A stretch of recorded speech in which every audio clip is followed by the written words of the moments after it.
Imagina una época donde el conocimiento no se apagó, sino que se transformó, donde las bibliotecas no desaparecieron, sino que migraron a escritorio iluminados por velas, donde la curiosidad humana no se extinguió, sino que adoptó nuevas formas de expresión entre piedra, pergamino y canto.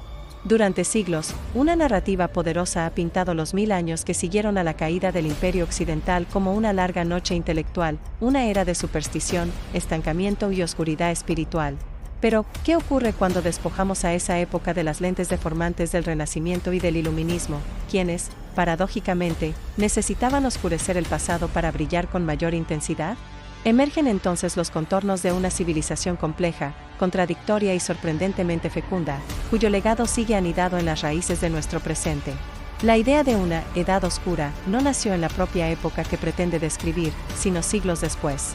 Pensadores del Renacimiento, deseosos de presentarse como renacientes de una antigüedad gloriosa, construyeron una narrativa binaria, un esplendor clásico seguido de un largo eclipse medieval, del cual ellos mismos serían los redentores.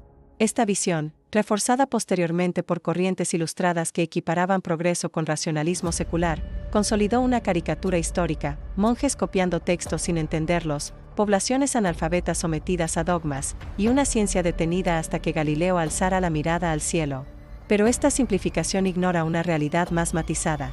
La transición entre el mundo antiguo y el medieval no fue una caída abrupta, sino un proceso gradual donde estructuras políticas se fragmentaron mientras otras dimensiones de la vida, espiritual, técnica, artesanal, continuaron evolucionando. Las invasiones, las epidemias y la inestabilidad política sí afectaron la continuidad institucional del conocimiento, pero no extinguieron la chispa de la indagación humana. Mientras las ciudades del occidente europeo se contraían, los monasterios se convirtieron en islas de preservación cultural.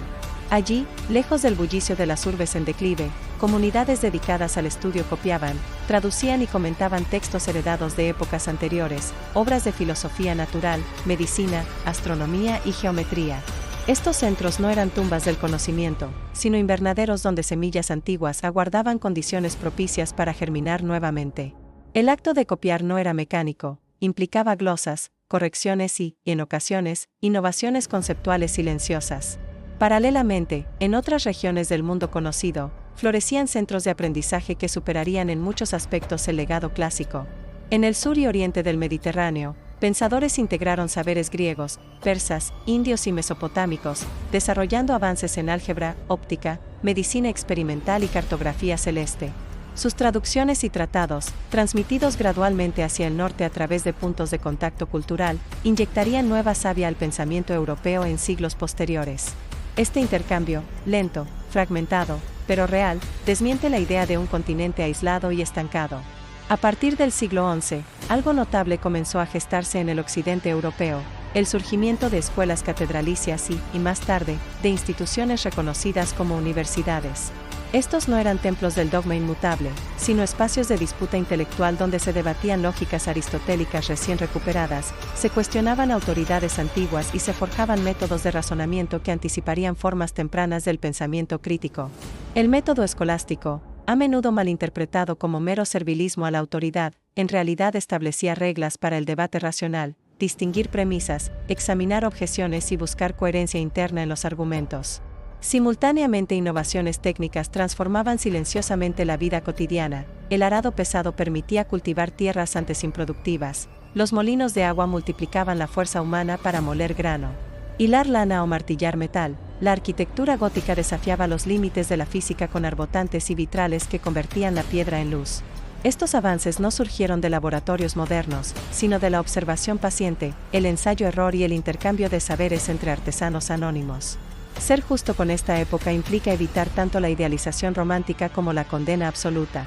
Si existieron limitaciones reales, el analfabetismo afectaba a la inmensa mayoría, las estructuras feudales restringían la movilidad social, las epidemias diezmaban poblaciones sin que la medicina pudiera contenerlas, y en ocasiones autoridades religiosas ejercieron censura sobre ideas percibidas como amenazantes.